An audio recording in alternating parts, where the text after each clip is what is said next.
Houston City Beat sits down to chat with Rania Mankarious with Crime Stoppers of Houston. Crime Stoppers has been working as a nonprofit to solve and prevent crimes in the greater Houston area since 1980.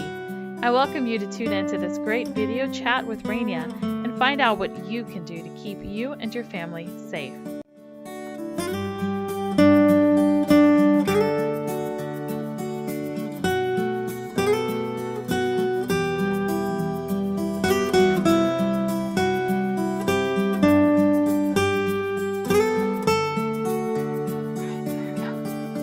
Hello, everyone. This is Lisbeth Marquez with Houston City Beat, and I have here Rania Mankarious with Crime Stoppers. There we are. Yeah, I have to get the direction going straight here. So Rania has joined us today. She's with Crime Stoppers, and I've got a series of questions to ask her to possibly shed some light for you on how Crime Stoppers is helping the Houston community. So Rania, tell us about Crime Stoppers. Crime Stoppers of Houston is a 501c3 nonprofit organization. A lot of people think we're part of the police department or maybe a line item on the city budget somewhere, but we're not. We're an independent nonprofit, and it originated, the concept of Crime Stoppers came out of Albuquerque, New Mexico. A peace officer there was dealing with a horrific murder and no leads, no information, and he had this idea of giving the community the option to call anonymously with information, and if that information led to the identification of a suspect or the arrest of a suspect, he would pay them a cash reward. And lo and behold, he solved the case within like a day or two after he did that. So the concept grew, and it was brought to Houston in the early 80s by the Exchange Club of Houston downtown. I know Houston at that time was going through a crime spike, and really it was a tip line. Call anonymously. We never know who you are. We still don't know who you are. Even when we pay you your cash reward, we never know who you are. And people always ask, well, how does that work? And I can explain it later. But since then, we've grown. We've grown so much. We still have that incredible tip line, but we also are very active. Our mission is to solve and prevent crime. And we believe that preventing crime includes education. So we're very, very active in the schools. We're very active in the community. And we touch on every crime trend, topic, incident that you can imagine, and we try to empower the community with the tools they need to keep themselves safe proactively. Okay. And the next question is, when should someone call Crime Stoppers versus calling the police? Well, you should always call police if you notice a crime in action. Always dial 911. If it's something super time sensitive, if your life is in danger, if somebody else's life is in danger, one place to call only is 911.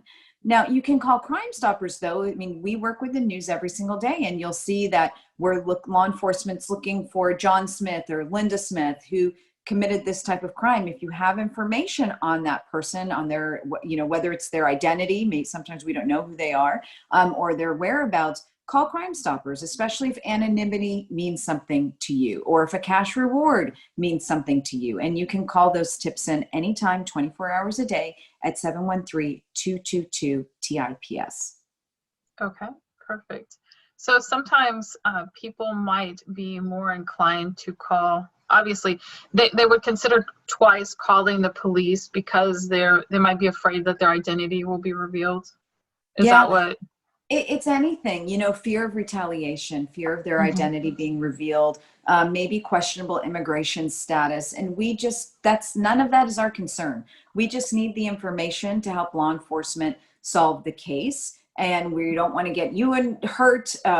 People will say, like in the schools specifically, some of these kids, they are the first line of intelligence. They're the ones that know if drugs are being sold, if gang activity is brewing, if somebody's mentioning bringing a weapon on campus. They know before anybody else, the peers, the kids.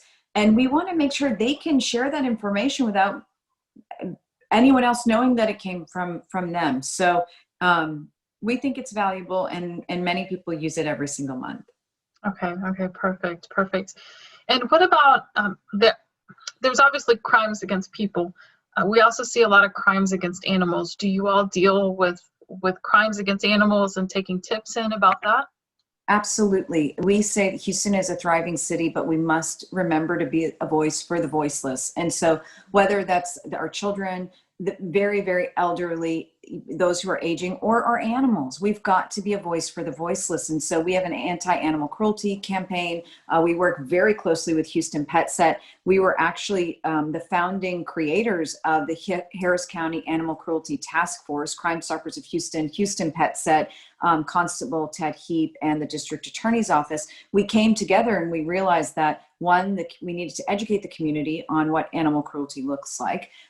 Two, we needed to understand how people needed to understand how they could report it and who they could report it to. Three, we wanted to make sure that once law enforcement got that information, that they had the mechanism in place to actually investigate it, because some of the agencies actually didn't. You'd be surprised, but they didn't, or they didn't have the manpower designated to those cases. And then four, that we wanted our district attorney to accept charges and to actually have someone who could prosecute. And since we created that task force, the DA doubled the prosecuting arm of the Animal Cruelty Division. We've reached thousands and thousands of people with education, and launched a special tip number that the community can use to call in animal cruelty tips and cases. So we're animals, for so many reasons. If you're not an animal lover, I mean, one, it's like most of us are animal lovers. You can't imagine the abuse of an animal. But to those who don't think of animals or are not animal lovers, please remember that it's indicative. The behavior and abuse of animals is indicative of other types of criminal behaviors. In children, we see it very closely tied to abuse of others, to violence in communities, in schools, in domestic violence relationships. We see it very tied to the abuse of spouses, family members, children. So it's a red flag indicator of more aggressive behavior, and we've got to care about it. We've got to take it seriously. Absolutely, absolutely. And what has been the story that has moved you the most since you've been at the helm of Crime Stoppers? There are so many. There are so many. And what people don't understand is we do this out of compassion. We do it for compassion for our community. We do it out of compassion for the victims, but we also have compassion for the suspects, for the criminals themselves. A lot of people say, I bet you're so tough on crime, you don't care about wrongful convictions, or you just want people to rot away in prison. And that's wrong.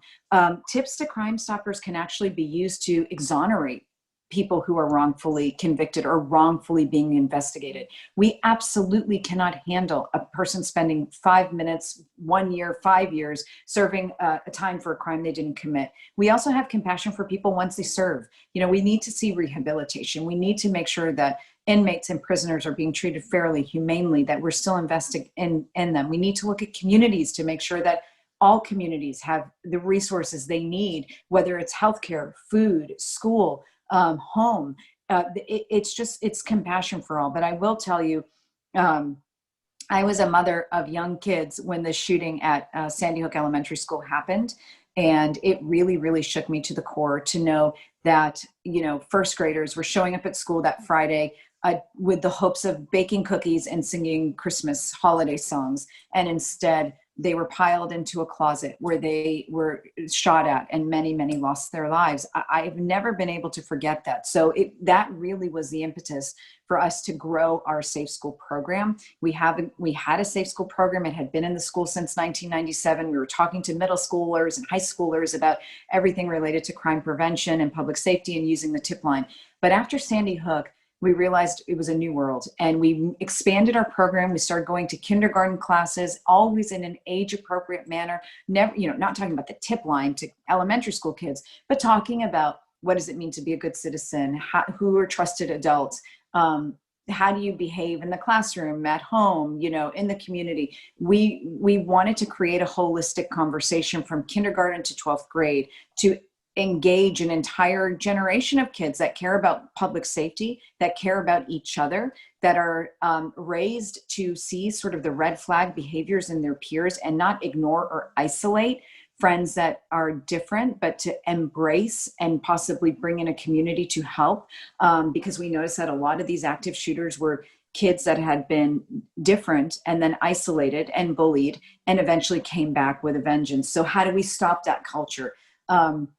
And then I also think of Ava Castillo, who was a 4-year-old that was shot here in Harris County while her mom was just emptying groceries, and her three young boys engaged in a robbery and ended up shooting Ava, this beautiful, beautiful, beautiful little girl, in the face. And of course she died. And I just, one, the barbaricness of it killed me, that little life just gone. But two, these three suspects that Crime Stoppers helped find, and we solved the case, cleared 10 other cases, and they were young boys, and they had already committed 10 other cases, another murder in addition to the one that they had been around. And what is their life? What is their life? And so this is just not okay for us. It's not okay for anyone to live this way. So we, at least for me, it's operating out of a deep love and compassion for our community.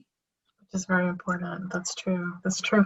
So the next question, how can we as citizens, how can we as members of the Greater Houston community, how can we get involved and help? Crime Stoppers is a nonprofit. So of course we live on donations, and we've just come out of a COVID year with, that, which was very hard for all nonprofits. But we also, our area, we give out information and we share information and we ask questions, and we need the community's engagement. So follow us, follow Crime Stoppers of Houston on Facebook, Instagram, Twitter. Please follow me on Facebook, Instagram, Twitter. I'm easy. I'm at the Rania Report, because no one on earth can spell my last name. Andy Kahn, our Director of Victim Services, is doing really compelling work right now on felony bond reform. And we ask people to follow him on Instagram and Twitter and Facebook and share our information. And guess what? If you disagree with us, let us know. And a lot of you do. Let us know when you disagree, but we love that, because it's wonderful to have conversations. We don't want to live in an echo chamber. We don't want to serve an echo chamber. We want to refine each other and work together arm in arm, with the only goal of making Houston as safe as it can be for all.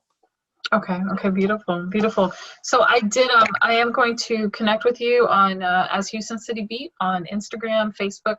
I sent you a LinkedIn request, so would love for you to accept that. And the last question that I have for you is, how should someone report a crime? Where do they go? So to report to Crime Stoppers, it's so easy. You can call our tip line, 713-222-TIPS or 8477.